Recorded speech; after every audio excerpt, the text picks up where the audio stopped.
국내 언론에서 전하지 않는 뉴스, 지금 이 순간 폭스뉴스를 통해 확인하실 수 있습니다. Point here with more South Carolina Senator Lindsey Graham. Senator, I want to go down the two roads I went with General Keane and get your perspective on it. I feel a lot better with my understanding of what exactly this blockade insists of. It basically means Iran is not going to have an economy. That is the entirety of their economy. There's going to be no way that oil is going to be exported out of Iran with America's Navy waiting on both sides of the strait, and they're just not going to allow any ship to pass through. So that seems to me to be fairly low risk for our military, which is of the utmost importance to me. I want to get your thoughts on that. And it doesn't seem like, there has to really be an end to it, and the rest of the conflict can end as far as I'm concerned. Well, there's two things here that really matter, and General Keene's such a bright man. We're lucky to have him. Number one, when this thing is over, Iran cannot control the Strait of Hormuz. They can never stop international shipping again and charge a toll. That would be chaos. So that's a non-negotiable item. So what are we doing? We're blockading the ports in Iran, not the entire Gulf, where they get oil and gas shipments. Without oil and gas money, Iran has no economy. It's not a diversified economy.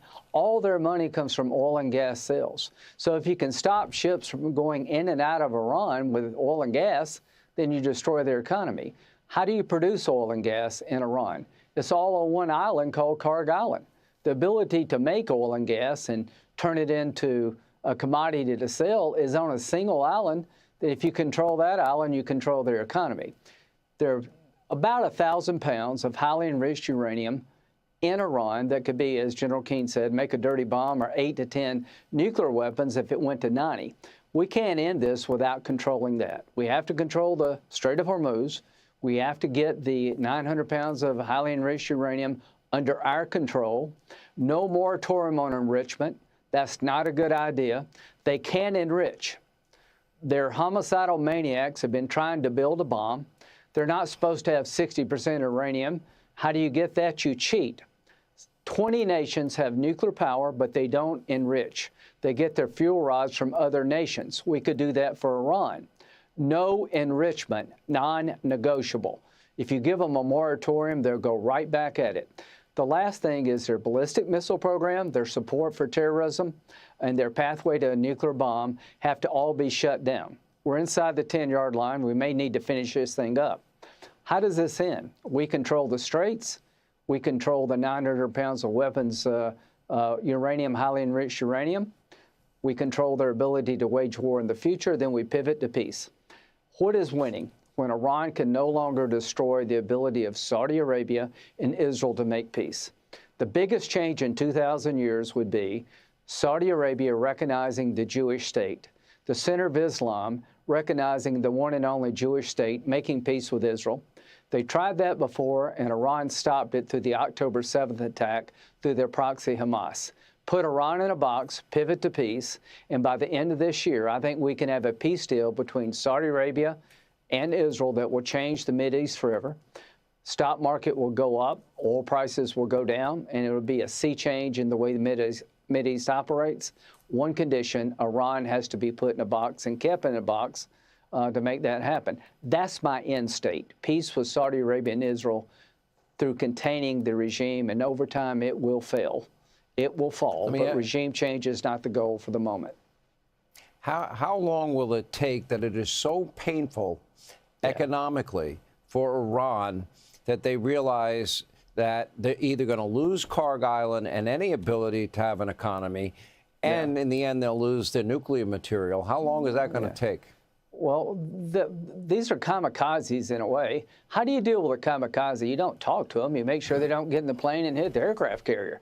These are religious zealots. They're religious Nazis. They want to purify Islam, destroy the Jewish state, and come after us Christians as infidels.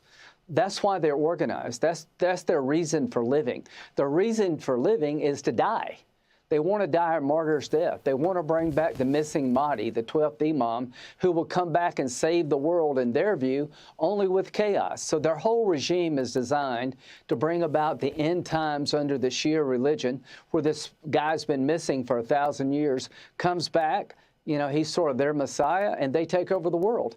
That's what they're trying to accomplish. They're not normal. They're not rational. The Nazis wanted to kill the Jews. Nobody believed them. They should have. Hitler wrote a book about it. People wrote it off as all talk. The Iranians, if they had the regime, would use a nuclear weapon. They'd destroy Israel in New York minute. To the Pope, you're a good, holy man. You don't understand the evil of Iran. You're miscalculating here, Pope. They've killed 45,000 of their own people who demanded a better life, shot them down like dogs, beat a 16-year-old girl to death because she didn't wear the scarf right on a bus. These people have American blood dripping on their hands. They're religious Nazis, and the Catholic Church, God bless the Catholic Church, in the 30s, you didn't really get Hitler. To the Pope, you really don't get this religious Nazi regime, the Ayatollah and his henchmen. They are evil. They will kill all the Jews if we let them, and the Jewish people, one Holocaust is enough. Israel's going to fight to the last man to make sure that doesn't happen, and woman. So President Trump, you saved the world from this regime having 8 to 10 nuclear weapons. They would have used it. These people are nuts, and if you don't get that, it's like missing Hitler. Donald Trump, you saved the world from a nightmare, nuclear-armed Iran in the hands of religious zealots, nuclear weapons, which they would use. The Pope, you're a good man, but you got this all wrong. Trump is doing a good thing, not a bad thing. You're not going to talk the Ayatollah out of giving up his nukes. You're going to have to make him give up his nukes.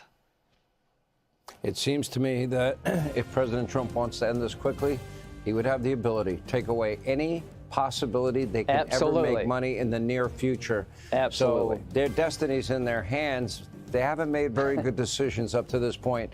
I'd advise the Iranians, whoever happened to be in charge, if they like to listen to what you have to say, and I will give them this warning.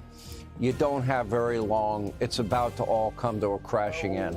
One last point. Don't drag this out, President Trump. They've had plenty of time. They know what you want.